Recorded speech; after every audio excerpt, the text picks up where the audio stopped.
Lights, camera, Rolling. action.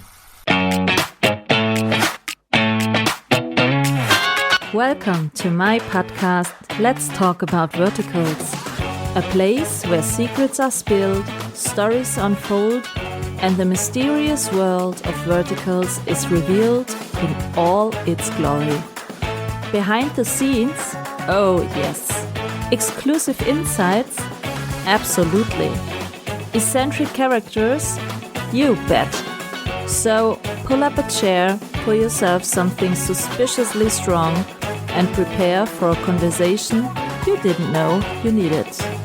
So welcome to the podcast Let's Talk About Verticals. And now, let's talk.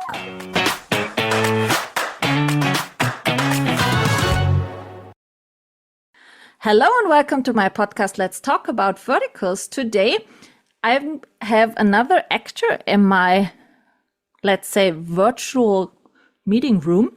And to be honest, the first role I saw with him, I didn't like him. So he played very well. We have to talk about this vertical because I'm sure that I was not the only one who didn't like him in that. And we have another stuff to talk about also. And I'm saying hello to Richard Trotter. Welcome to my podcast, Richard. Hello. Hello. Thank you so much for having me. You know which role I mean? Yeah, kiss me one last time. Yeah. I hated you in that. Sorry. Oh, yeah. So when I read that 60 pages into the script, I was like, I'm not doing this.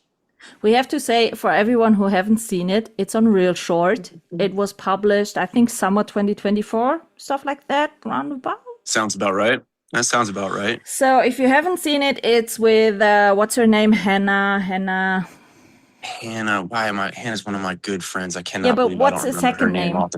off the top of my head. Hannah. It's with Hannah. I just only knew her first name. I'm so terrible. She's one of my good friends, and And you don't know her second name. That in my head, it's just Hannah, you know? Yeah, it's Hannah. Yeah. For everyone who wants to know, it's Hannah. Simply Hannah. I'll have it in just a second. Hannah Marie Record. Okay, yeah. So it was with her. And we don't want to spoil too much of this story, but Richard was an asshole. Oh, yeah. That's it, in that way. And I'm sure that I wasn't the only one who didn't like you. Did you get some kind of messages what an asshole you were? Yeah. I got a lot of I hated you, but I appreciated the end. And that was what kind of, it's my favorite project, honestly, that I've done. Was it your first one?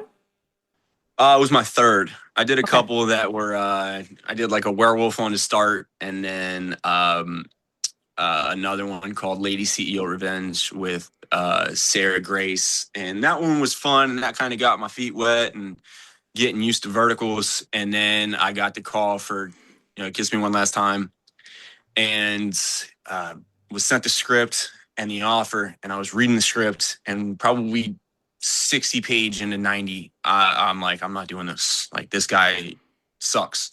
It was an awful story. Yeah, but it's a type of storylines where a trigger warning is maybe needed.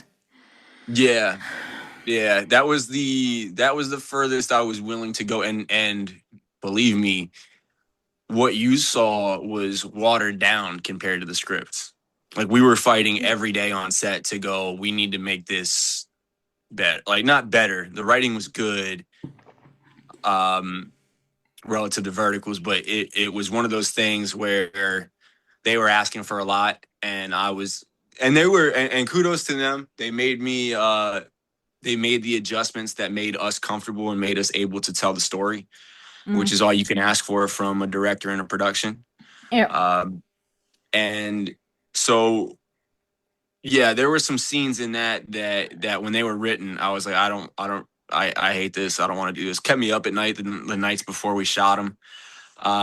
But the great thing about that project was the arc of the character was kind of how the story unfolded, and then it gave me such an opportunity as an actor to Uh, be out of my comfort zone and how do did you things that prepare for such a role? Because I assume that you were in private, not such a adult, so you yeah, needed a yeah. bit of preparation. Well, it was one of those things that man, it was so long ago now. I'm really not remembering all of my prep for the project in itself. I just remember approaching the character Blake, that like I was just so confused, and that confusion was causing frustration, and then that frustration was, had to be let out. And it was very, you know I was blessed to have Hannah, because Mm. she's so wonderful. And you talk about a sweetheart. She's such a nice girl and so easy to work with.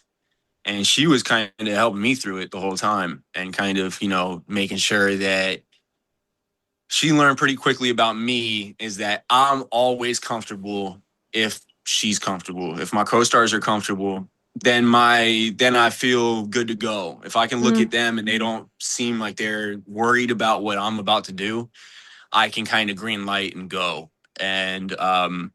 And I think that's the reason why we have worked together so many times. Like, we just did our fourth together. We just stopped, I think, last month. We wrapped on that project, but the arc made everything a lot easier, where it was just like, okay, I knew where the story was heading, and I got to have a very emotional and I got to be very fragile at the end.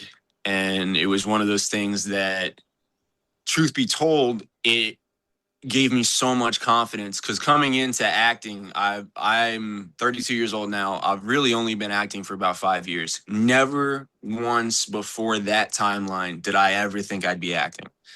Not Never even at once. school? Not no drama clubs, nothing. Okay.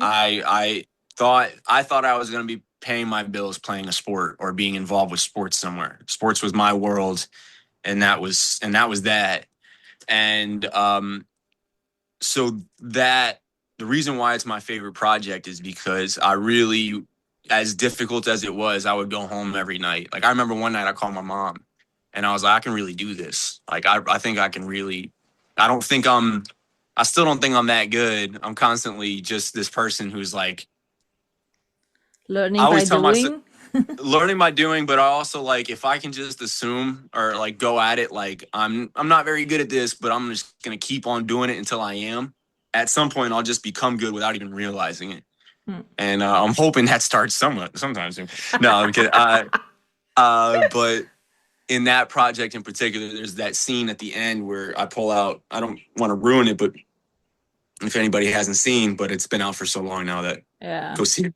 And But there I were pull a out. lot of Facebook ads for that from Yeah, Reassured, because Reassured has a great marketing strategy to hook up new audience, and your yeah, vertical was a long time. yeah. Everyone got Reassured ads for that. I wasn't sure if they thought it would be as successful as it was. I don't Have think you anybody seen thought. it? And have you seen the complete vertical? How it turned Uh, out in the end? I mean, I know it because of the story. I can't watch my own stuff. I'm one of those people. I think that I watched my first one all the way through, and then Yeah. since then, when I'm going, even if it's in a scene that I felt great about, when I start watching my own stuff, I start sweating. I'm like, no, can't do it. I let my girlfriend watch it, and I walk away, and she Do watches your what she can parents of hers. watch it?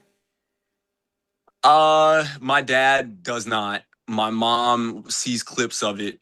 Okay. They're super proud. They're very happy for me. But my dad isn't really tech savvy, and when some of the scenes start getting graphic, my mom turns that off, because she's like, I can't watch my baby like that.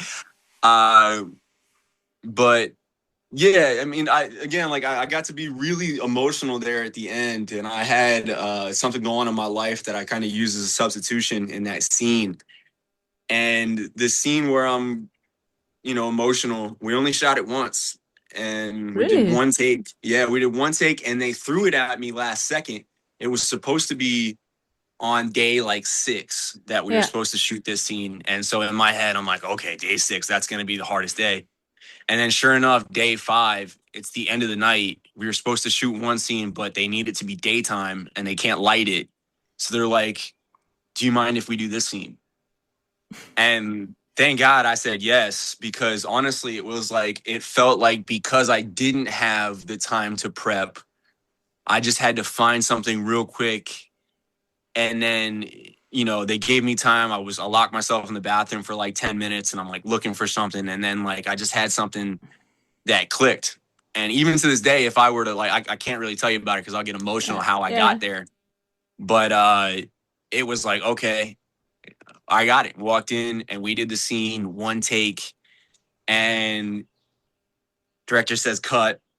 And I'm still kind of emotional and I'm waiting to hear, on set when cut, when you hear cut, everybody had been quiet that whole time so that obviously the dialogue can be heard and we're recording. But Yeah. cut, and then everybody starts moving around and moving things and fixing things, and everybody in the crew starts doing their stuff, and I hear cut and it's like whispered and no one says anything, And and you go, hello. it's dead quiet, and I got my hand over my eyes like that, and finally I like look up and everybody's quiet and everyone's just sitting there kind of in shock, and I was like, oh, okay. And like I look over and the director somehow is now sitting on the couch next to me. Didn't even realize that she was there. Okay. And I'm like, how was that? And she was just like, can't do it better. And I was like, really? And then so far as to say, like, they were like, okay, let's get a different angle on it. And she was like, no, he can't do it. He's not going to be able to do it better than that. Like, That's we'll great. just live with that. Yeah. How hard So was I it literally, to let go after this evening? I mean, when you said it was the last scene for that day, so you went home after. Mhm. Was it hard to switch back to the private Richard this evening, or did you stay in that, character this whole shooting? no, I couldn't stay in that character. Uh, I didn't even want to. Um, that one was one of those moments though in like life where you're like, okay, I'm doing what I'm supposed to be doing. Hmm. So that night it was easy to get out of it because I was so excited that it went so well, because it was a Okay. scene that I was nervous for, and I was like, I don't know if I'm going to be able to bring this. I don't know if I'm going to be able to execute this. And then to get that response, like, still had a little bit of it. You can feel that emotion, like the weight of it on your shoulders, kind of thing. But as soon as I got in the car and I'm dialing my mom at the time, and I'm like, Mom, like, I think I I can really did do this. it. Yeah, I think I can, doing the right thing here. And so that one was one that I was able to get out of that pretty quickly. There were scenes earlier in the film that took me a while, that like we shot in the morning and it weighed on me like all day. Okay. But the cool thing with verticals is that because you're doing so many pages in a day, Mm. I find myself often being so exhausted that like I'll leave set, and if I have time to go to the gym, I'll hit the gym, and most of the time I'll work out with whatever demons I have there. But if I'm too tired to even go to the gym, I'm too tired to even be caught up in the emotions of it. I know that I got to lock back in. I get out of the emotions and I got to lock back in and make sure that I got my dialogue ready for tomorrow. It's like on to the Yeah. next day kind of thing. And verticals really allow for that. So you're not really caught in it too much. But on the flip side, with how fast everything moves, it's also difficult to get there from time to time, where you do have to ask for some grace and be like, give me a second. You want me to be emotional here. Well, I know we're moving very fast, but so for me, it's most of the time the prep. I can pretty much leave everything behind right away. I think that comes from the athletic background because, you kind of had it beat out of you that emotions get left behind in order to Yeah. win. Was there ever a character or a role you really liked to play and it was hard to let go after this, I don't know, 8 days of shooting? I just Was did. there ever a character where you thought, I would love to play it a bit longer, or maybe in a sequel, or Oh yeah, I just did one with Real Short that I don't know. It's not out yet, so I don't know okay, how deep I can talk about it. But yeah, it's yeah, like I was reading it and I was like, wait, I get to do this stuff? Oh, this is sick. And so it was hopefully not full of the classic vertical trope shit. it was I'll tell you this. I think I can give you this information. I did very bad things for very good reasons. Okay, And so I you don't wanna say that when I will watch this, I will hate you, but in the second side, I will love you for doing it, or what?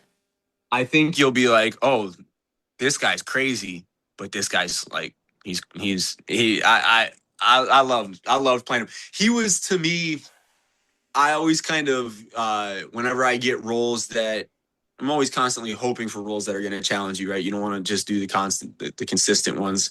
And True. if they are the same, if you get the CEO thing 3 times in a row, you do want to bring a different CEO to it. You want to bring a different backstory. How was my parents growing up? Did I have my parents growing up? So you want to bring something different, obviously to every role. But this one, when I got it and I started reading it, I hope I'm not giving away too much, but my first thought was Frank Lucas in American Gangster. Okay. Except I was actually a good guy to the story. Okay. Okay. You said you love if a role challenges you. What is needed that you got challenged in a role?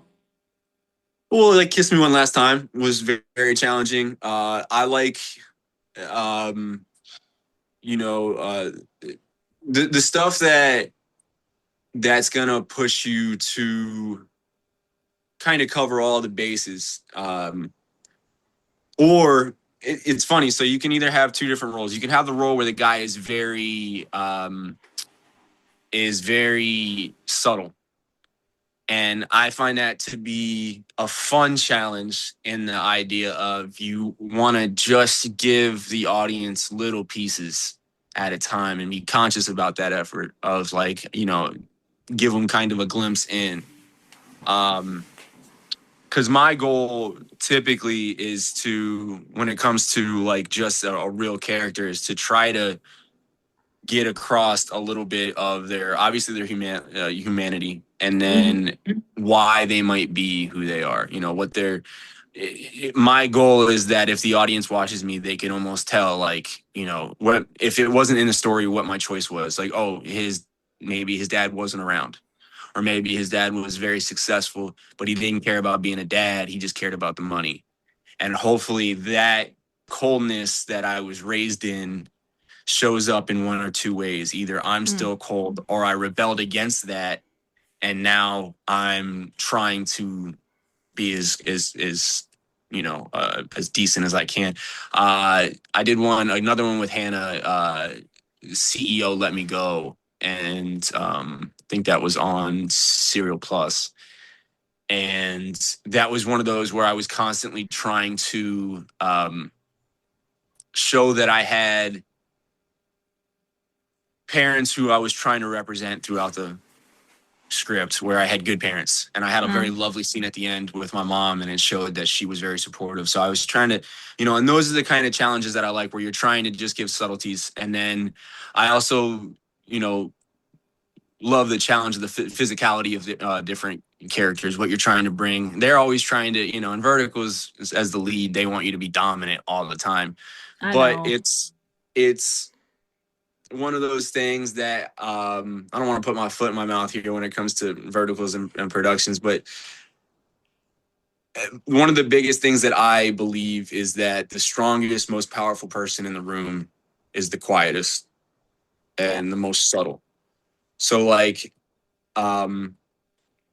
more platforms are allowing me to play roles like that, where I'm not I'm keeping the character subtle, even though it's written to be a little bit bigger. I normally try to only go big once or twice in a vertical, because if you're truly powerful, you have to keep it contained the whole time. That's what I'm always saying. I don't like, I started watching verticals in summer 2023, and I've watched more than 1,500 roundabout. Yeah, I would say nearly 2,000 now. Wow. But because I'm doing some acting stuff too, for me it's totally interesting. That's also why I started this podcast, because I want to know this whole thing in this vertical space.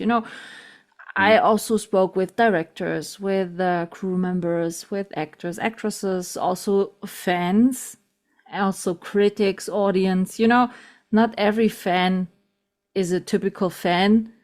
I'm not saying, I have also favorite actors because I really like the type of acting. But I'm not saying, for example, oh yeah, it's a Richard Trotter vertical. I'm sure it's great because he's in it. No, a good actor cannot make a shit story good. You know what I mean? Mm-hmm. And if you are watching verticals for so long now, the story repeats and repeats and repeats. It's mostly something about an heiress, hidden billionaire, CEO. Mm-hmm. So I believe. Oh, go ahead. I'll let you finish. I'll tell you what I think it needs to go in order for that to change. Sometimes for me, it's totally easy after watching 5 episodes to tell you how the story will go on. Because so that's why I'm such a big supporter of new storylines. And if you were watching back to the stories in 2024, okay, this vertical you did in 2024 was with violence, but compared to the storylines we have now, there is a slapping every, let's say, 2 minutes, without any reason for the story, without any, you know what I mean? So for me, it's exhausting watching verticals sometimes now, because it's all about this shock value. And when the big platform said, yeah, we need the shock value to hook the audience. No, you don't. Because as you said, for example, your storyline back in 2024, or also a lot of other storylines, did also so well in the numbers. And they weren't full of raping, kidnapping, miscarriaging, stuff like that we are seeing now. That's why I'm a big fan of these new storylines who lately came up with these 2 pirate verticals with, something new. But yeah, something new, something different. Yeah, I think that's it. I think the biggest adjustment that needs to happen, and you see it very big in American cinema, is that the villain needs to have some justification to them. Yeah. As soon as that starts, you can take same storylines, the ones that we don't really like that much, that keep repeating themselves, and make them so much better by just giving a little bit of character development to the villain. Why is he such an ass? Oh, this is why. And then you can go, oh, I can kind of sympathize with that. Yeah. And now it becomes like, oh, I don't hate this guy just because I'm supposed to hate him. There might even be a small bit of respect that goes towards him, because you're like, oh, we now know that he was so mistreated when he was young. This is his response to that. Yeah. And he wasn't born evil. He wasn't talking to he didn't leave, they loved the idea of left at the altar. Yeah. And I get it. You don't want the lead roles to be taken away from the spotlight. I guess I get that, kind of. And I know that they don't want to have the lead roles have flaws too often. Most of the time they want them to be a through line of good. You got to make the good guy bad sometimes. You got to make the bad guy good sometimes. You know, Yeah, one of because the that's more realistic. You know what I mean? right. Everyone has a history. So you cannot tell me that's also a type of storylines I don't like. Every time, or let's say 90% the women are weak in the storylines every time. Have you ever seen a Mhm. vertical with really powerful woman, a lady CEO, or a woman who got backed up from the male lead because it's her husband? Mostly when you have a husband and a wife, Mhm. 90% the husband is cheating and has a mistress, Mhm. or the wife is sick and the husband cheats then. But Yeah. where are the storylines where you see that they are equal in a partnership and they develop together as such a great team and can handle really shit situations together? Yeah. Together. You don't see Um, that. you don't see a lot of it. And I know, without naming names, I know it's becoming a little bit more difficult for some of my co-stars to commit to the same things all the time. And I know, Yeah. without them even saying it, just working with them, I can kind of see it weighing on them, where they're like, okay, when are we going to get like this girl's a badass role? You know? And I think that is something. And the great thing is about even this discussion here is that there is so much room for growth, which is And great. I'm sure that it will happen, Yeah. I mean, the because more money coming into this, the more they're that's going to it. have to go, okay, the money's coming in, you go where the money's going. And a lot of And more it's, shooting locations, and also the starting of writing in the western side. Mostly of Mhm, the scripts came over from China lately. mhm, The women's role in China are more weak. mhm, But when I heard that actresses started to write in the western side, mhm. these storylines are much more better.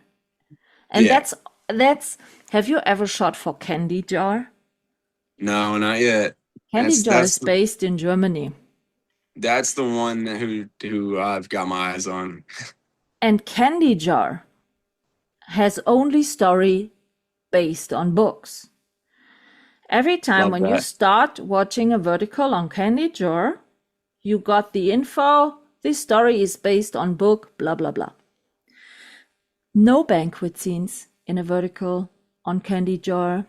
No, not, I don't know. I don't want to say never, but mostly, nearly never, any type of miscarriaging or something shit like that. More down to earth stories, you know what I mean?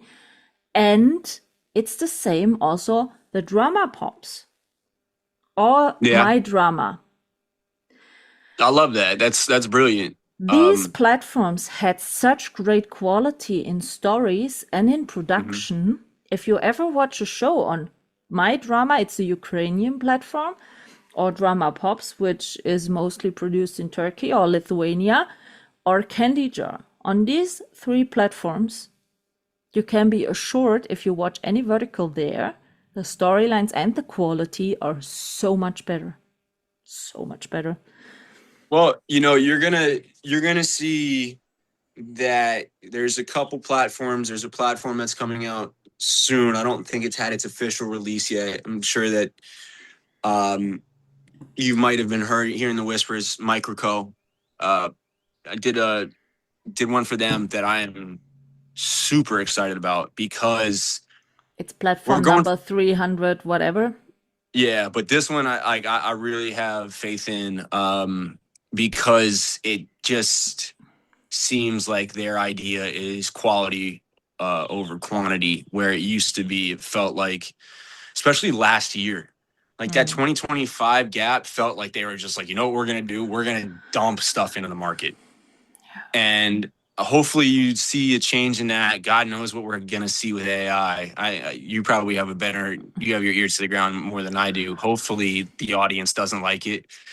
I If they can tell you do, we don't like it because I'm doing every month a monthly recap with my big mhm, review ladies.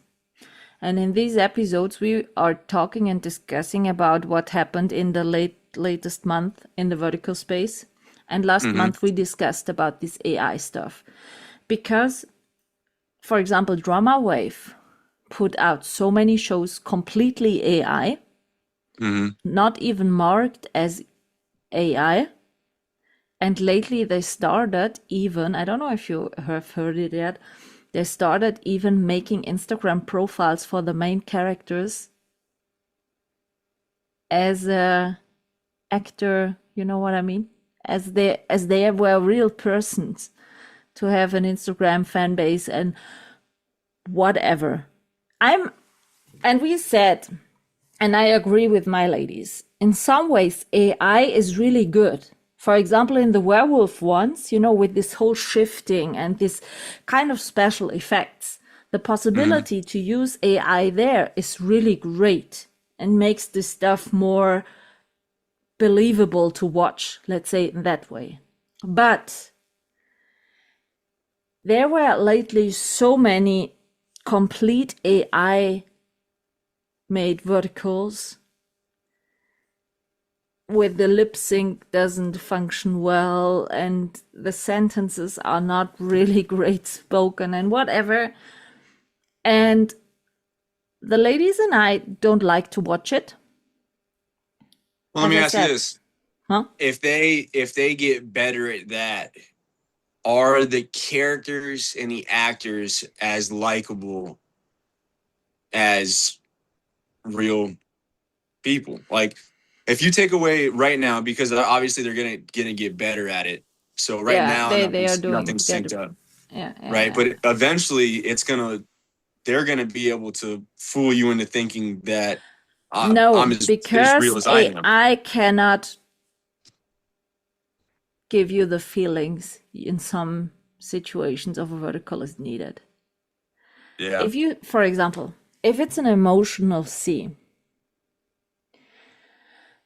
where you hear on the actor or actress's side totally this whole emotion in the voice, you see it in the face expressions, you see it in this whole body language in the scene. AI can never transport that feeling. No, I agree. Doesn't work. I agree. It And doesn't I don't work. even think it's funny. I don't want to talk ill about the people who are on the financial side of filming, but we all have to acknowledge that in order to do what we do as actors, there has to be money made, right? Yeah, People true. got to make money for us to keep on doing what we're doing. So I want people to go make money off these things. But when that's the first thought, and that's maybe who's in control of the AI, because I don't think you're ever going to see actors go, okay, let me feed into the AI what my process is, right? When you have really emotional scenes, there's so many different ways to go about it that crying is not the only one. And I feel like from the little bit of AI that I've seen, it's just like they just make water run down their face and all of a sudden, okay, he's sad. And it's just like, no, you missed a lot there. You missed the shock before. You missed That's it. the human reactions. Even if you see it in the eyes. For example, I'm a study business informatics lady. I work at the university as a business informatics lecturer. And we are talking a lot of AI, actually. I have a lot of students' paper actually to read, which continues the stuff with AI and how it gets hooked in the industry and stuff. And, the thing is, my life is like the best vertical script ever, I can tell you. And if I would imagine this one should have been acted through AI, it's not possible. Because, let me give you an example. I had a brain surgery with total memory loss. And we have a few verticals where it's called exactly the same. Oh, you need such urgent need a brain surgery, and you gain memory loss after that. And a real actor, if you are gaining a memory loss, it's so shocking that you can even see it in the eyes. You don't have to tell anything. Because if you can't remember, in my situation, I couldn't even remember my parents, no one. It gives you such a feeling of being afraid, insecure, but in the other side, you don't understand what's really happening because you don't memorize it. You know what I mean? For in the first situation, when you are waking up, for you, it feels totally normal because you're awake. You don't know yet what happened. Then when the person enters a room and talk to you like you should know him, but you don't, you have this situation where you get really afraid of what's happening right now. And then when this person is telling you, don't you recognize me? You start to get insecure because you felt a bit of dumb and also afraid what's happening right now. And this, let's say, chaos of emotions, an AI is never possible to transfer in this emotion stables or in this emotion situations. You can act as a real actor with only, as you said before, you needed 10 minutes to go to the bathroom. You imagine the situation to get into this emotion, to feel it. Right. And an AI character can never feel it. And that's this, let's say, last type of percent, which is so badly needed to make this role believable for the audience. Right. You need, it's the subtle things that, just like you said, you pick them up in the eyes and the reaction. I mean, don't get me wrong. I want people to make money, but man, I hope the AI verticals and the reason why I hope that they don't do well is because I think that we're also in a space where verticals are kind of gonna be where bigger companies start to experiment. And they're going to go, okay, for less money, we can, like, I could see a day where they start going, okay, we're going to write this script and then we're going to make it a vertical script and we're going to shoot the vertical. And if it gets a positive response, then we're going to shoot the feature that has the vertical will be the bones of it. Yeah. And if it gets a positive response, okay, now we have a story that we know people kind of like. Now let's build it all the way out, have full character development, do what I said earlier, and get a villain that you can go, okay, I understand why they're the villain, and make it the full thing. So if they are successful, if the audience likes AI, they're going to like it in features too. And that's going to be so. From what I've heard, and I talked to a lot of people in this vertical industry, I can tell you that there aren't really many people watching this complete AI. As I said, in some places, AI is really nice. Maybe in this werewolf stuff and shifting, or, this or lately dropped a vertical with Eric Guillemette in it as a genie. Oh, yeah, I saw a clip of that. So, this AI stuff.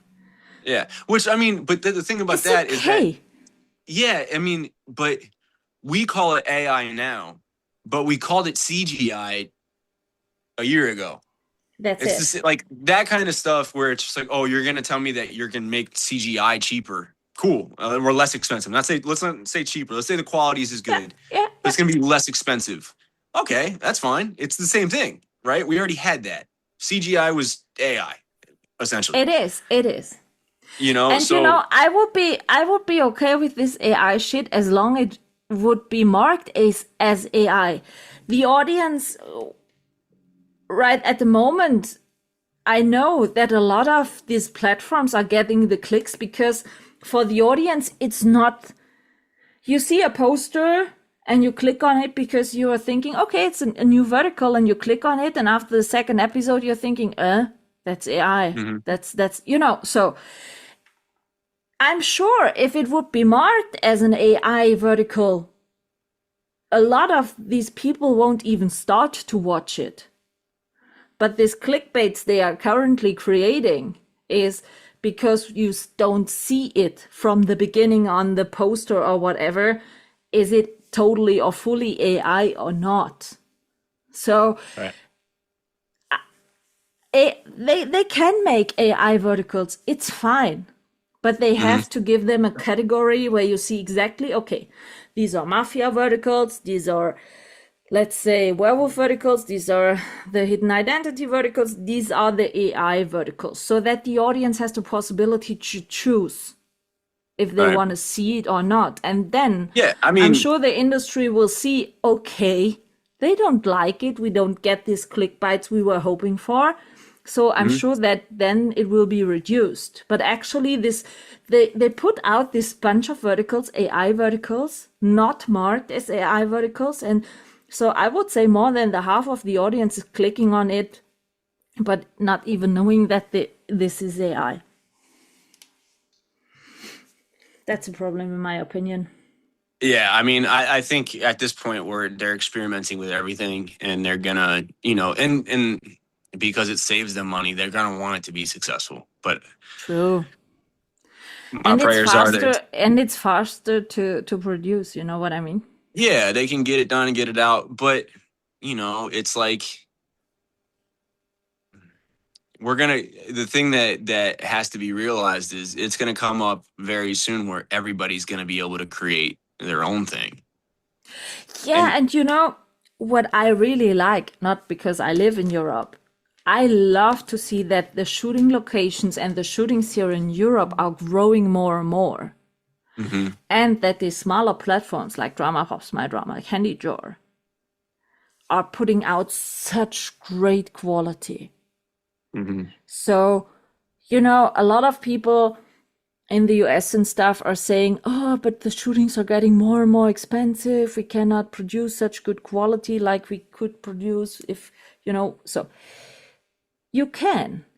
And even these Drama Pops verticals, for example, produced in Turkey, had such an outstanding quality in post-production, in all the stuff. And the teams in Turkey are a bit bigger. Mm-hmm. And so you Oh, see yeah. the quality is bigger at the end with the same amount of money. So no one can tell me it's not possible. It maybe is not possible, for example, in LA at the moment, because in LA the film industry is getting more and more expensive. But in Europe are popping so many new possibilities up. As I said, here in Germany they started shooting verticals. We have so great castles. You can produce here period pieces and stuff, whatever, really good. Mm-hmm. And I think it would be less in money than you would need for that in LA or stuff. Right. Yeah, I mean, there's I don't know, it definitely feels like as much as they're trying to save money that they haven't really, it's still, so young that there is still experimenting everywhere. You mentioned it earlier about Candy Jar, about not having banquet scenes. When they figure out that, does anybody like banquet scenes? Have you heard anybody that has liked a single banquet scene ever? Okay, let me tell you. We discussed banquet scenes in our monthly recaps and with that a lot. There is a difference to make. Sometimes you have a vertical, in total 60 episodes, and 45 episodes are one banquet scene with this big question. Is it really him or her? Right. And that's the whole storyline. Mm-hmm. In that situation, I want to scream on my smartphone and say, Google it. Them, yeah. Show them your ID and this problem is solved in 5 seconds. You don't need to discuss it 45 episodes. So then there are verticals where a banquet scene is round about 4 or 5 episodes, but it suits to the storyline. You know what I mean?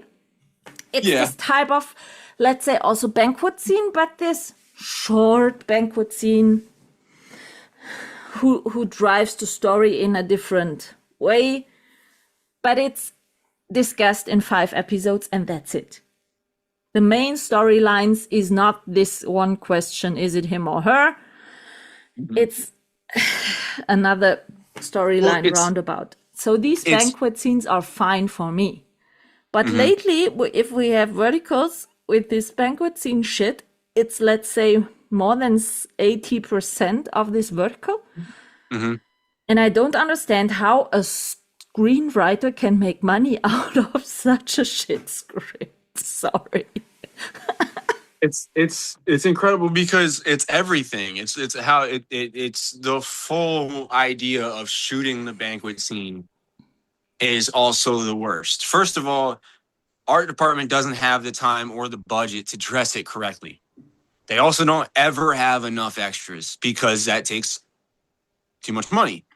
And you can't go to productions as the platform, as the main client and be like, okay, here's your budget, but we need this big scene where, truth be told, if we were true to the storyline, there would be 1,000 people there. Oh, this is like a royal wedding.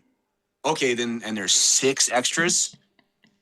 No, it doesn't make sense. How about if you want to write that, write a more dramatic behind the scenes of the wedding. So you don't even make it to the to the stage. You don't even make it down to the walk down the aisle, because why do it considering you're only going to have a small number of extras, and it just becomes immediately not truly believable. And as an actor, for me, I get to the emotion through a lot of logical thinking, and I've tried to work against it. But now the more that and thank God for verticals in the sense it's given me so much opportunity to kind of hone in my own method. Yeah. I truly started in acting with this method. It's got different names to it. I had a wonderful teacher named Jane Smith, who came up in the Russian theater. And she taught what was basically core in action, is what she called it, where you find the core emotion of the character and you work against it. So if you're angry, you're trying to, if you're really angry and you're in a scene and you need to be angry, popping off isn't interesting. It's the guy who's like trying to, I want to hit you right now. I'm keeping it together because I can't. He has this inner fight. Right. And so I learned from that, and then I transitioned into Meisner. And Meisner's so great in the idea of listening and being grounded. And thank God for Meisner in the sense of like my memorization skills come from that, where it's like, especially if the script is even halfway decent. Sometimes in verticals, it's tough because for me, I remember my lines. My goal when I'm memorizing my lines is to know them so well that I actually almost try to forget them, in the sense of that way, if I have a line coming up and I'm thinking about the line that I have coming up, then I'm not listening to my co-star or my scene partner, and then it's just not real. But if I can forget about the line, listen to you talk, and then you say something that makes me want to say it, and then it's like, oh yeah, that's what that line is that I'm respond to this thing with. And that's thank God for my studying of Meisner when it comes to that. It's made everything a whole lot easier. But when it comes to finding the emotion of a character, I really need to know everything that's happening in the scene, or absolutely nothing that's happening in the scene. It has to be one of the two. Yeah. It has to be like, I'm coming into this blind. Okay, then I'm coming into this blind. And when I'll read the script, I read it one time just to get to know it. I'll read it a second time to understand it. And then the third time is when I start making decisions. On that third read, I'm skipping massive parts. Most of the time, if I'm not in it, I'm trying to skip it because I don't want to know what's happening. Because if what happens on page 10 is supposed to be revealed to me on page 25, but I know what happened on page 10, I'm not as shocked. I'm never going to be able to give you that it's 100%. True. You cannot get this feeling for it. That's what I'm always saying. Sometimes a storyline can be really shit, but the acting could be so good. For me, I'm not a typical fan of verticals. As I said, I don't adore special one actor and think everything is so great he or she is doing. For me, I want to get catched by the acting. and by the story, but mostly by the acting. When I see someone, you see exactly when you are doing some acting stuff, you can get this feeling if someone is doing it for the money and it's a job, you know, or if someone is really feeling the role and try to get so deep in this character to represent it so believable for you that you had the feeling, as I said, when I'm telling you, I hated you in this vertical. I hated you not as the Richard Trotter. I hated you for your character. And that means that you played it so good that I was in this situation. Should I sympathize with him or not? Or I don't know. No, I wanna slap him. But in the end, I felt so sorry for him. No, I shouldn't feel sorry for him because he was an asshole, you know?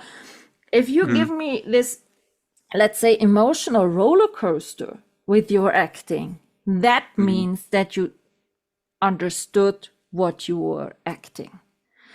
And that's rare, to be honest. That's really rare. Do you know Logan Hannigan, the child actor, the 8-year-old one? Ooh, I might have just worked with him. Does he look like me? In the idea of blonde hair, kind of blue or green eyes? No, he had brown hairs. Give me his name, Logan. Logan Hannigan. I love that last name. I got really good friends named the Hannigans up in Boston. That's awesome. And he's an 8-year-old child actor. I'm sure you know him from seeing. Oh, okay. And let me tell you one thing. Never worked with him, but yeah, I know him. He's so smart. I recorded with him and I asked him, Logan, I have a question for you. What's your goal with your acting? And he told me, 8 years old, Michaela, you know, I want to have this, or I want to give the audience the feeling when they are watching me acting that they forget that I'm acting. And I was so 8-year-old, you know, when I was 8 years. And I was so, what? And he said, yeah, if the people are forgetting that I'm acting and feeling with me, I did the best job I could. And that's my goal. And I said, yeah, that's on point. That's the goal every actor should have. Yeah, like you want,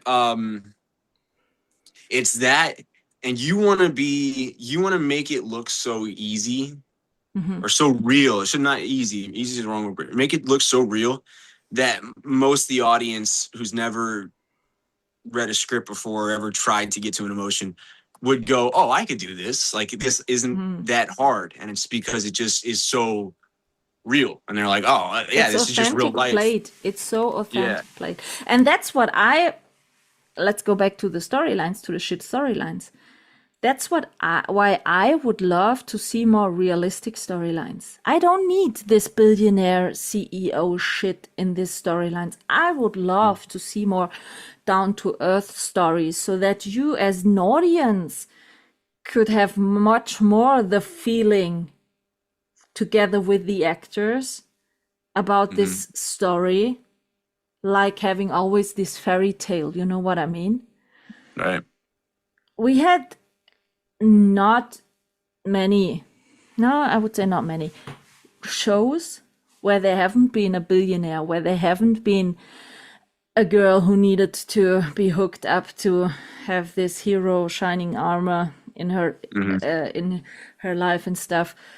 I would love to see more realistic story in verticals where the audience can more identify with, you know, for example. And that's why we are coming to the thing I want to tell you about this, my dog in a vertical. I had a plan. I have a plan. Let me tell you this one. I will win the European lottery. It's 120 million euro. And when I will have have this bunch of money. I will produce a sequel vertical, or let's say a serial vertical, 6 episodes. Now we are coming back to your thing that you never, okay, Turkey, but you never really had shot in Europe. All of them shot in Europe in 6 different countries. And a detective criminal serial one. 2 detective leads.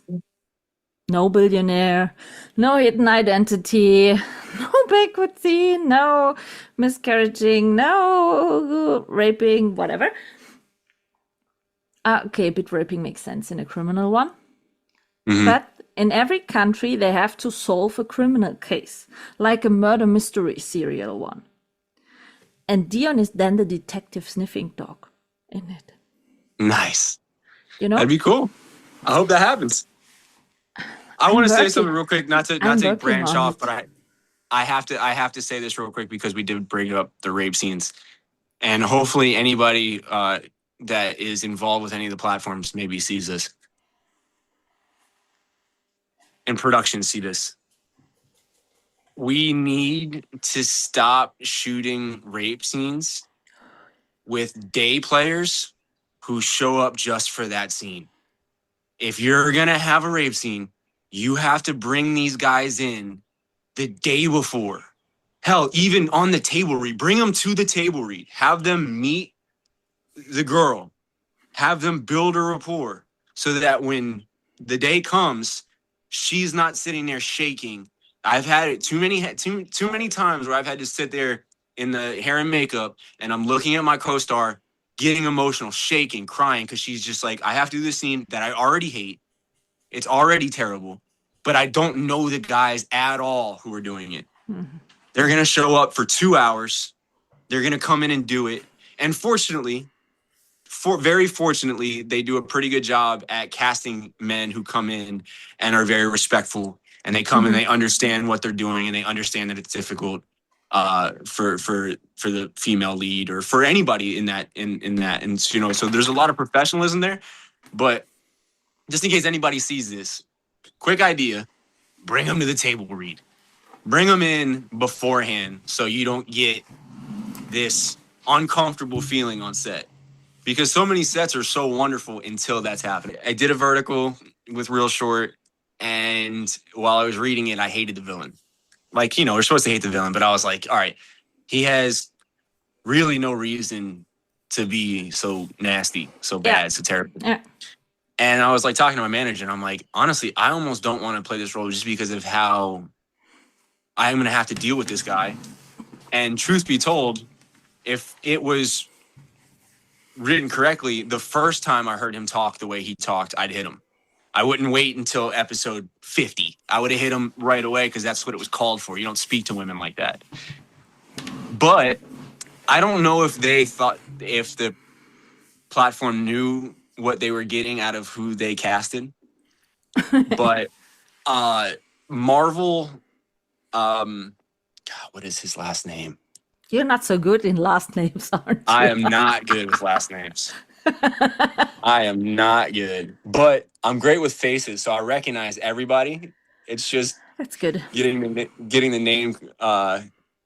When you had dogs, you know this problem. I mostly know the dog's name, but not the owner's name. My dad will start calling, like, growing up, he would try to get my attention. He called me the dog's name most of the time. I don't have Marvel's last name. I hate myself for that. But he showed up and he stole every scene. He brought this comedy to this terrible person where, like, I was getting distracted just watching him. I was like, he was so good. And he brought, like, this different layer that I don't think they wanted. And maybe they did. I don't know. Maybe I shouldn't speculate on that. But I loved it. And I thought it was absolutely great. Like, and he was one of my favorites to ever work with. And he just brought this side to this guy that made him, like, when he said these terrible things, if it was in real life, like I said, like, you don't speak to him in the way that he was speaking to him. Yeah. But if it was delivered the way he did it, it would be like this shock value of like, oh, I should do something. But it's also like, I don't even think he's really that serious. He just doesn't have a filter. That's And it was, exactly what I said. You should always get kind of emotional roller coasters through acting, Mhm, because then it's really well acted, you know? right. But with this whole bunch of verticals and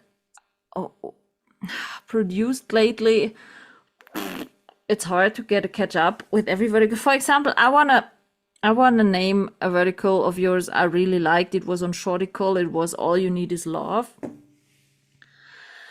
I like this one. Yeah. That was smooth to watch, you know? Yeah. It was with typical vertical tropes, but it was smooth to watch. And that was, for me, a vertical where I thought, yeah, I can sympathize with the male lead. Okay, it was the classic, you know, bit trope, but it was not so. Why? That's my problem always. Why is it needed always that it said he is a billionaire, he is rich? Yeah. That's not needed for the storyline. Sorry Yeah. for saying that, but I don't need Yeah, it. there's always that additional stuff that they add for, again, the shock value. But yeah, I was very proud of that one. I knew we had something. The director Dom, I have this thing. I don't know if I'm weird for this, but I really like watching the director watch the monitor. Mm-hmm. Right. So you have different directing styles. You can almost see them by just simply how they look at the monitor.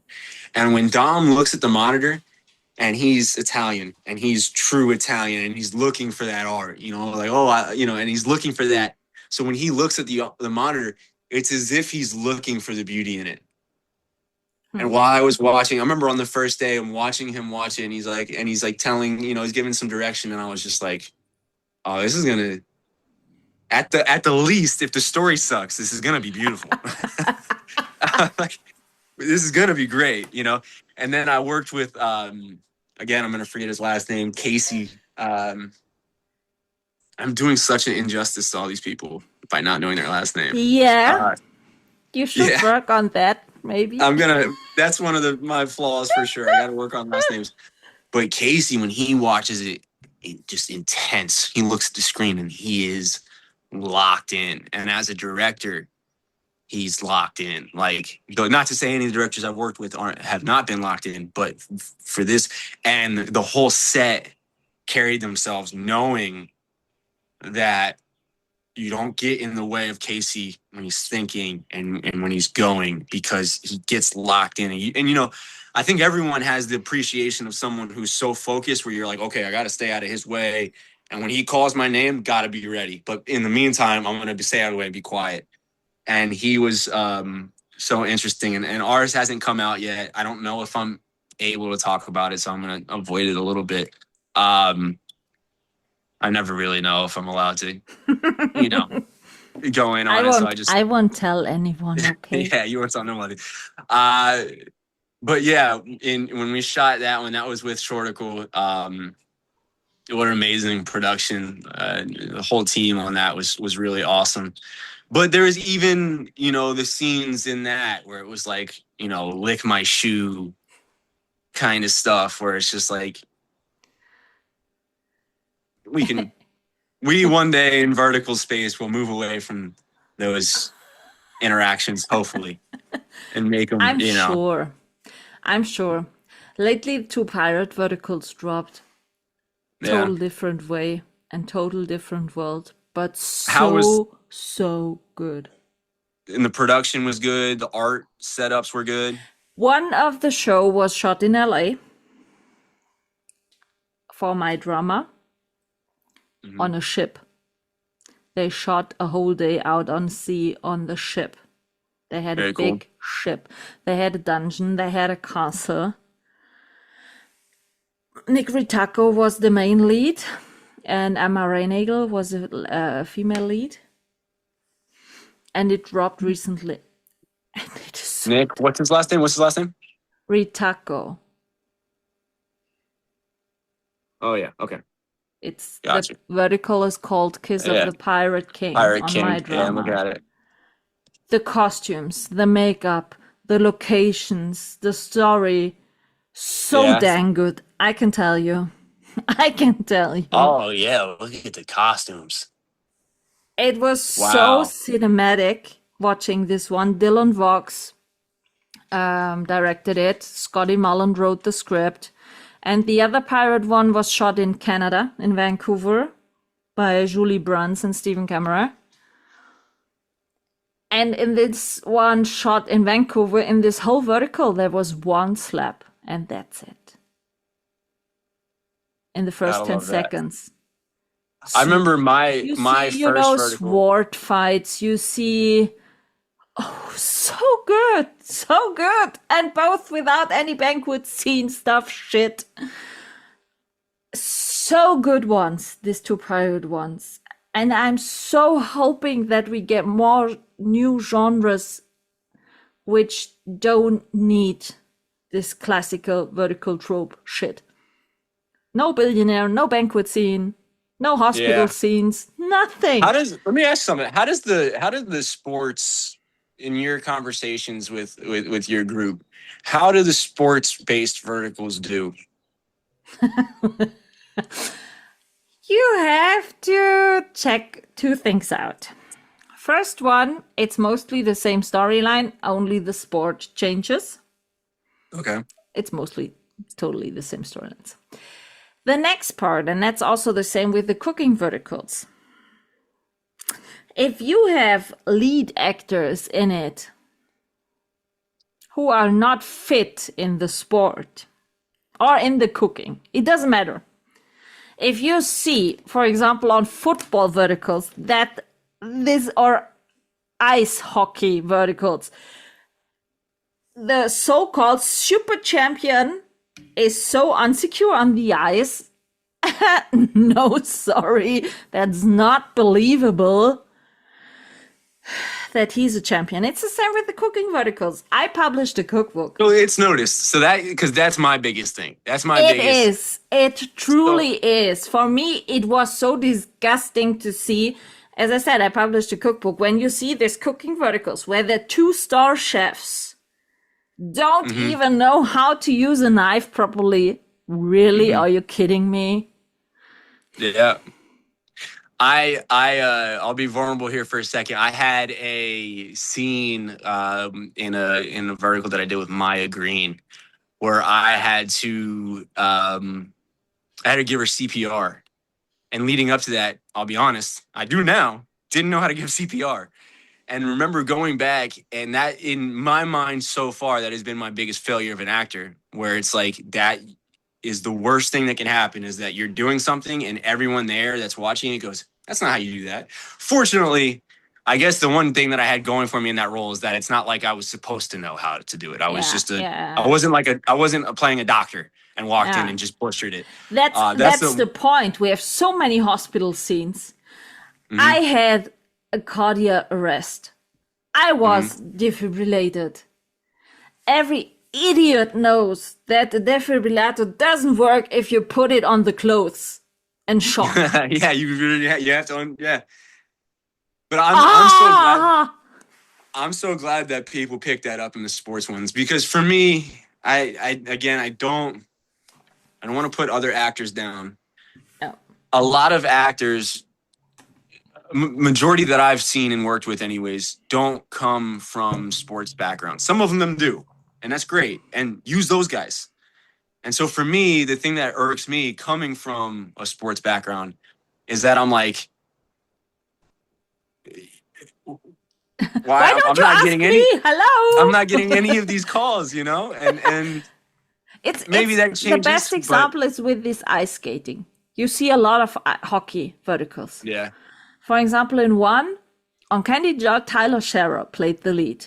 He played hockey for so long, really professional. You see it exactly how comfortable he's on the ice.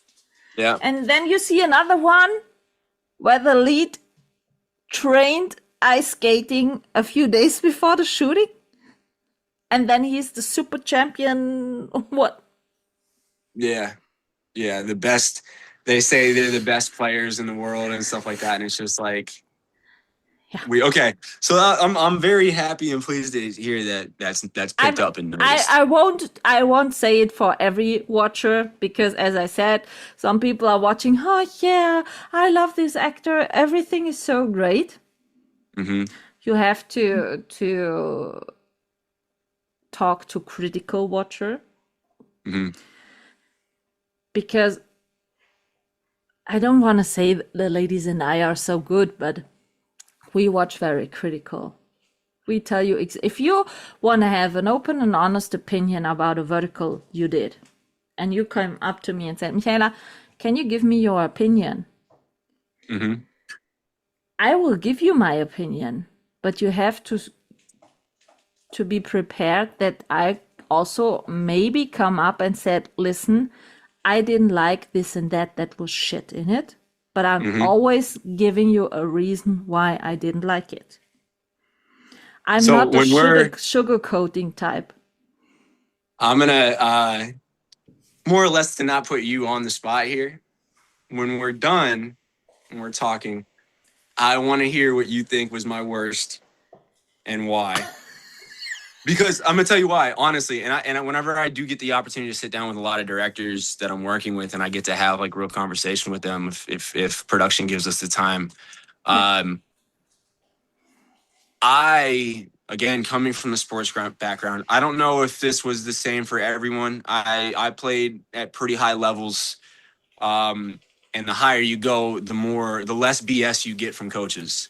Mm-hmm. And for me, the best coaches were the ones that would tell you when you sucked, and the ones that would tell you when you were good.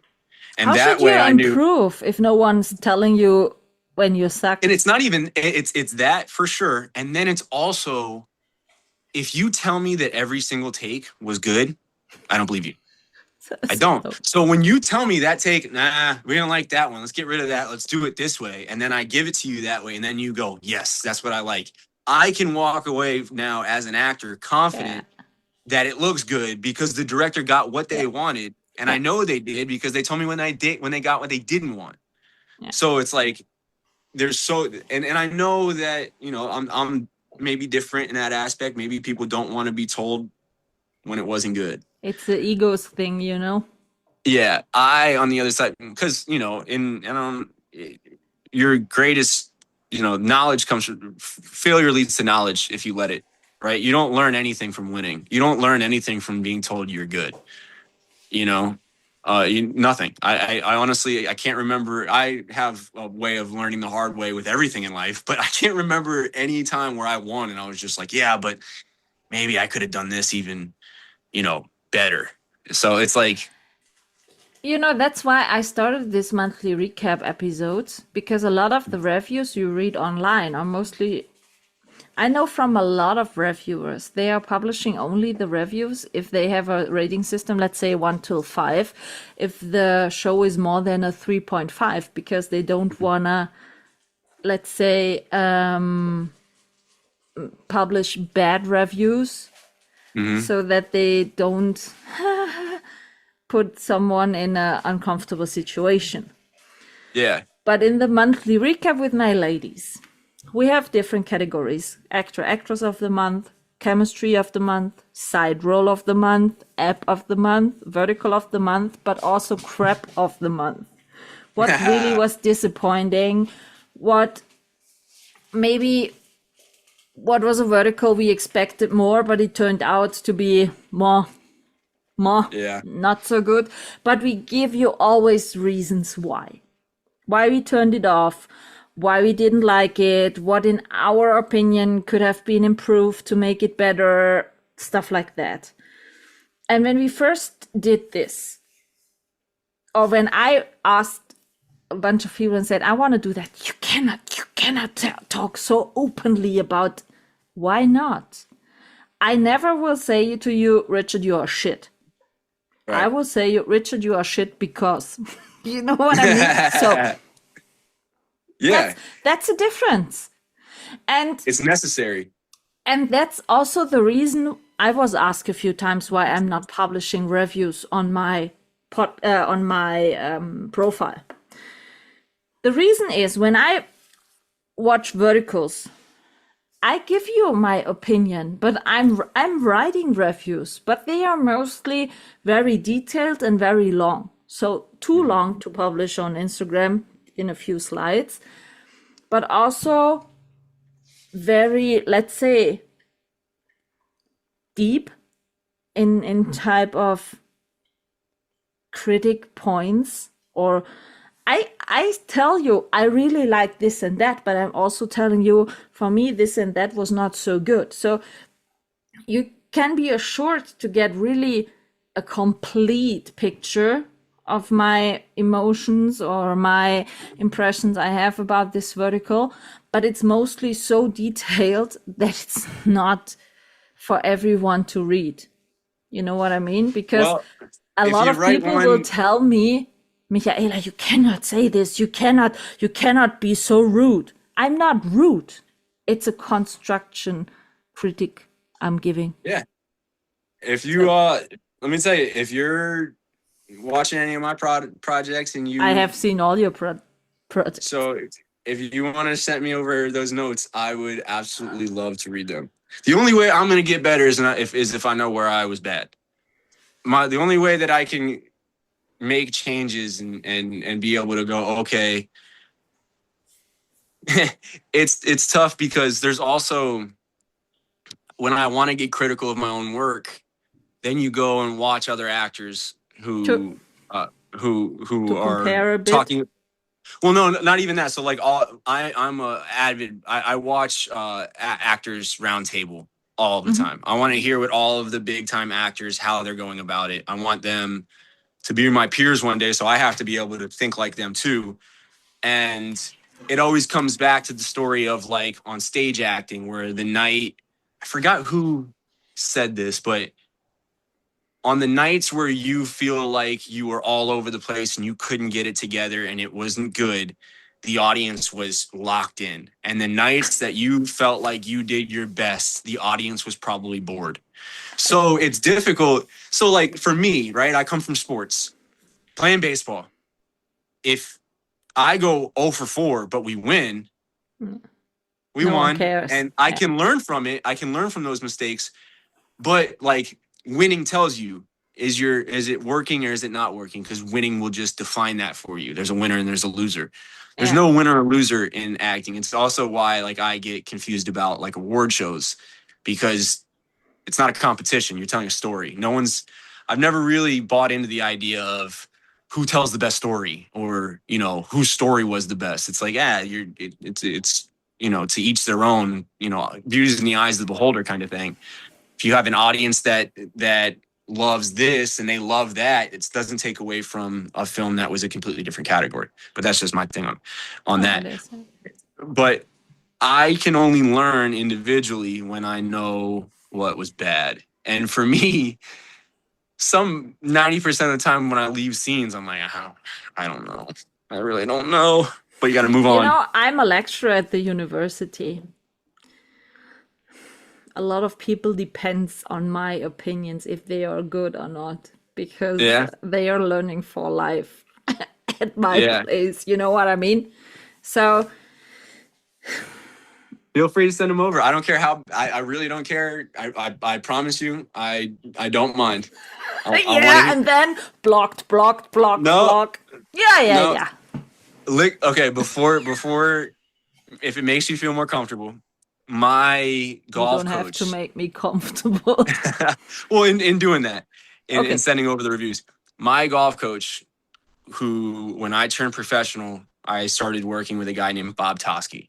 Mm-hmm. Bob Toski was the leading. He's turning 100 in September. I just took him to dinner. He's 99 years old. 100. He's turning 100 in September. We were just at dinner, and we were talking, and it was like, he only has a few students that have stayed close with him, and he has guys that have won majors. Do you know anything about golf? A bit.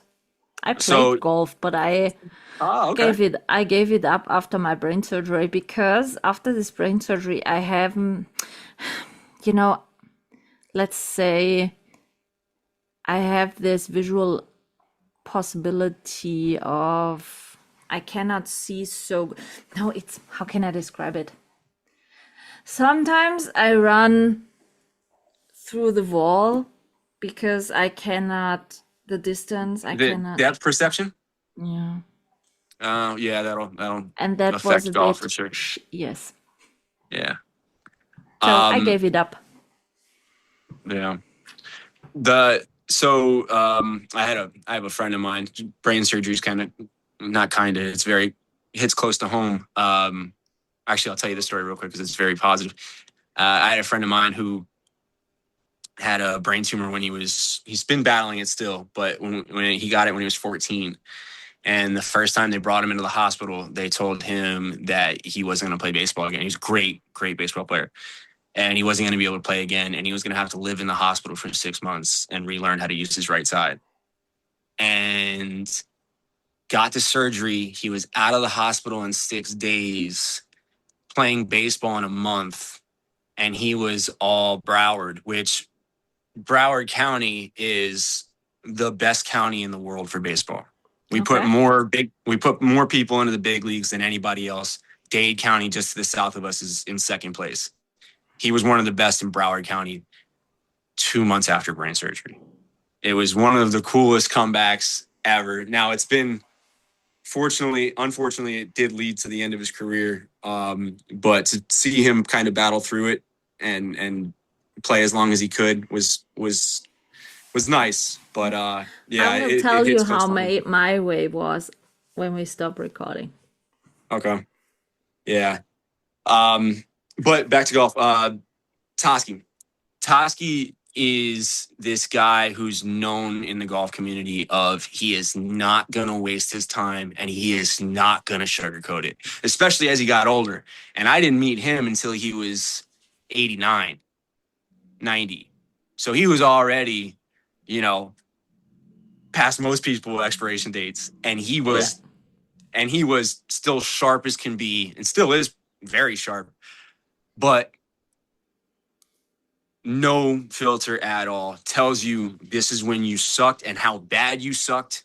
And then, okay, that was good. That was better. All right, now you can move on, kind of thing. So for him, it was like he told you how bad you were until you hit the shot. And then you knew when it was good when he let you move on to a different club or like a different shot.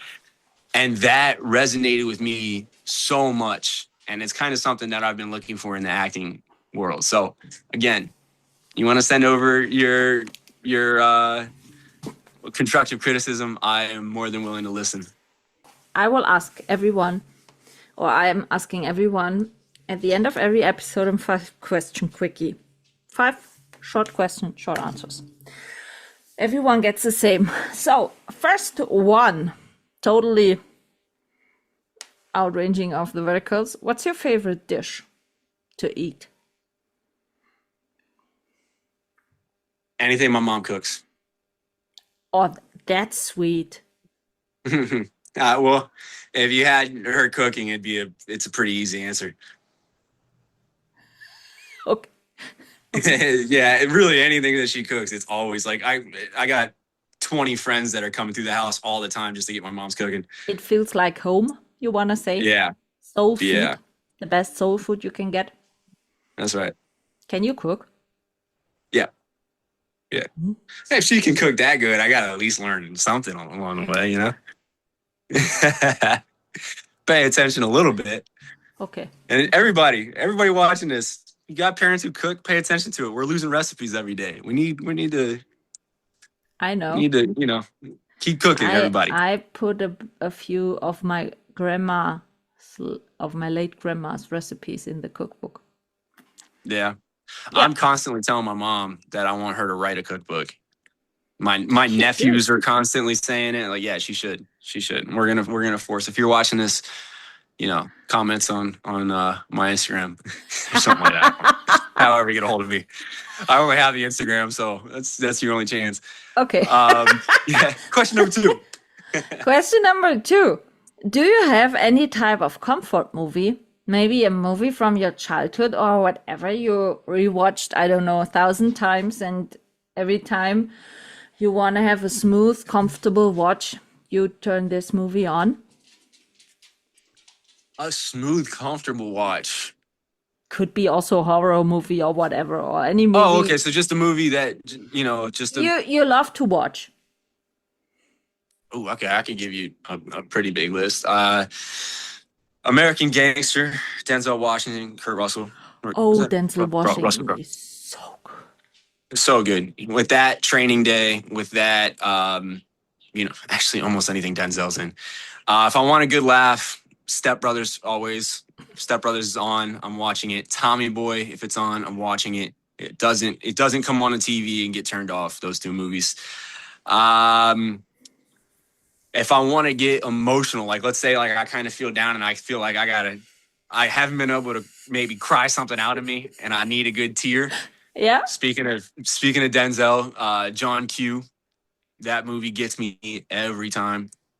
John Q's the movie where his son is having heart failure, and he's fighting against the insurances to get him on the list, and then he has to take him to the Washington had hospital. always so great movies. It's always also the one Philadelphia with Tom Hanks. Yeah, he's so good at choosing his characters too. So his characters are always just. They're dark, but they're just great, Like they always have like this tough side to him, but yeah, he's just so good. That's my dream. If I could ever act with him, if I could ever work with him, that's goals accomplished. And then like a good pump up movie, like I love Rocky movies. I love Sylvester Stallone. I love watching Sylvester Stallone step into a right hook and just wearing it and getting knocked down and jump back up and keep going. I loved it. I love it. Yeah. What else? I like Tombstone as a Western movie. Doc Holliday is probably one of my favorite characters. I like Troy with Brad Pitt. That's the one movie, I guess, when I was young, when I watched, I was like, man, I'd like to act like this. That's the only time I really ever thought about acting was watching that movie. And Pirates of the Caribbean and Harry Potter are like my If you two love Pirates series. of the Caribbean, watch this Pirate Vertical Kiss of the Pirate King. Yeah, I'll check it out. You have to. Okay. You have to, truly. Comfort music. Are you the type of carpool karaoke? When you are driving now your 4,000 kilometers, bang, what music do you listen to in your car? Leon Bridges, Marcus King. Do you sing along with the songs? Oh, yeah. Yeah. Okay. Oh, Can I get the video of that? No one gets to see that. My girlfriend's the only person that has to suffer through that. I'll sing in the car with her, and she's like so encouraging. She'll be like, "Oh yeah, you have a good voice, babe," and I'm like, "You liar."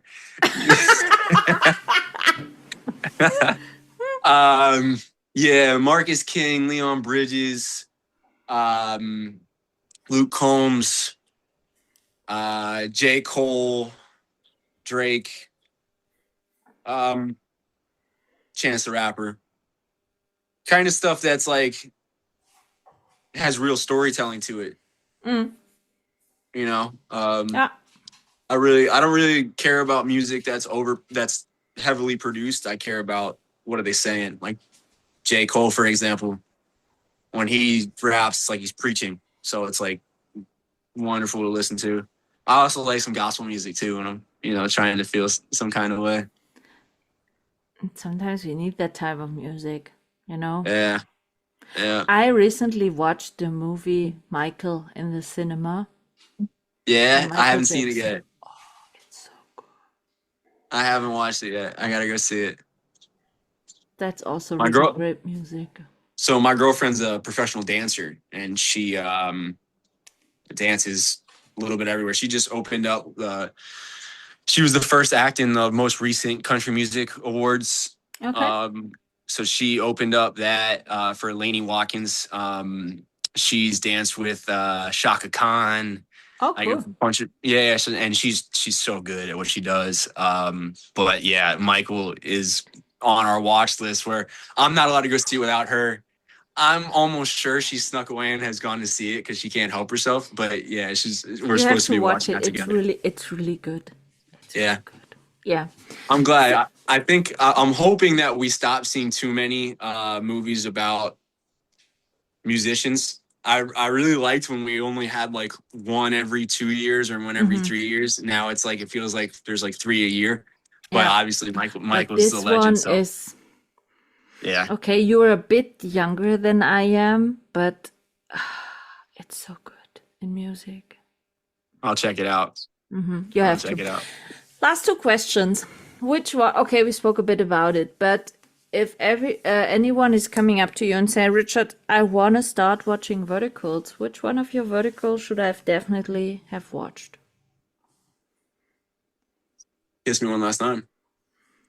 Probably. Do you want to have more people hating you or what?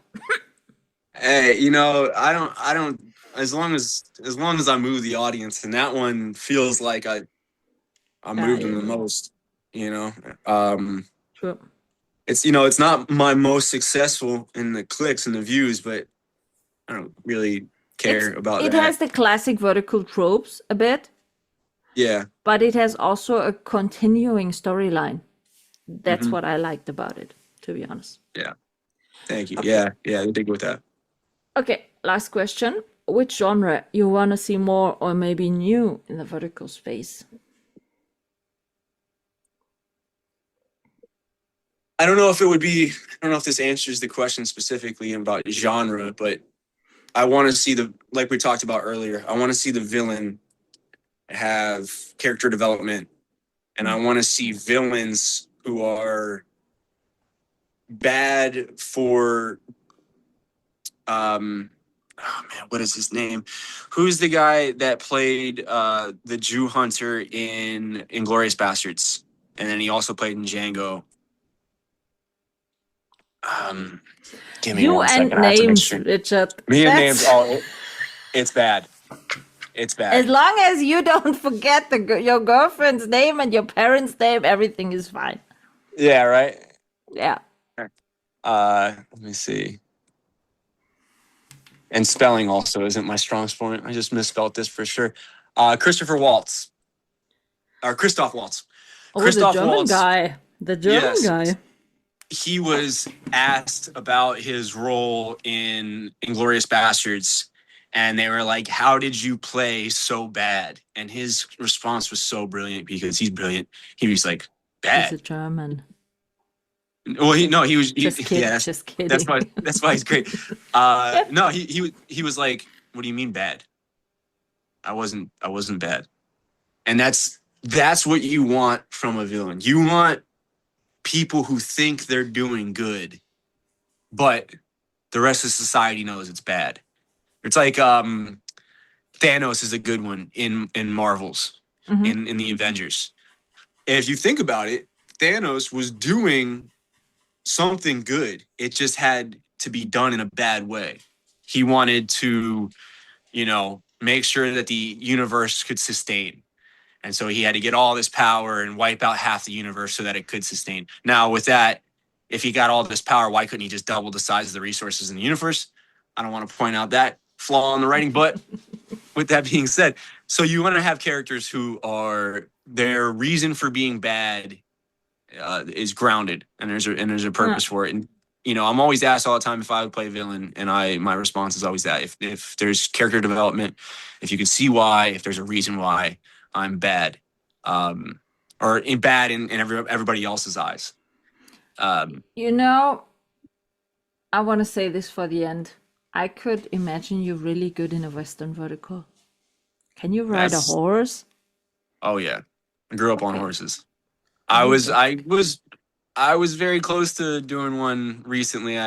They went with somebody else. A real Western one. We had a few verticals where, let's say, there was a horse, but yeah, the storyline was not Western one. I would love to see a really old Western one with saloons, duels, lassos, sheriffs. Yeah, hee-haws.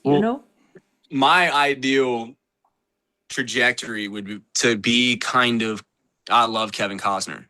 I also should have mentioned when you asked me earlier about movies that sit down and watch. Everything but Dances with Wolves, I will sit down and watch a Kevin Costner movie. Dances with Wolves, I've seen it once, and it was so long, and the end left me like that. I was like, all right, I'm not gonna watch that So movie you again. have Just 'cause of it. watched Field of Dreams from Kevin Costner? Oh yeah, of course. I Of course. love this movie. I played college baseball. I've seen every baseball. Yeah, okay, makes sense. But No, that and especially I love that one. this movie. I don't know how many times I've watched this. The only reason why I say I hate him, which is obviously not true. I love Kevin Costner, but the reason why I have a little bit of disdain towards him is because he truly took all three of the greatest baseball scripts ever written. He's in Field of Dreams, For the Love of the Game, and Bull Durham. They're the three best baseball scripts ever.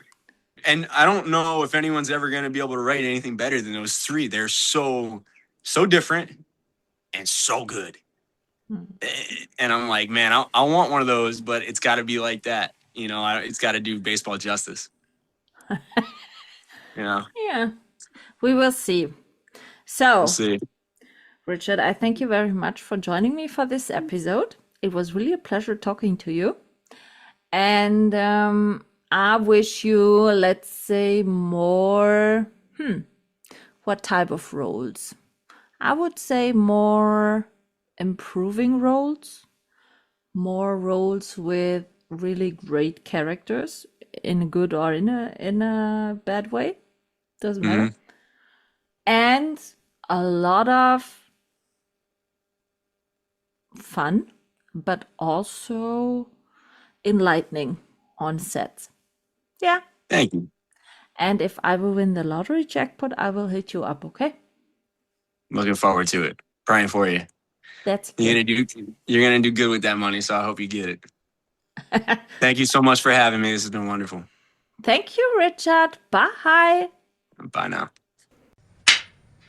This is a wrap on this episode, and I hope you tune in again.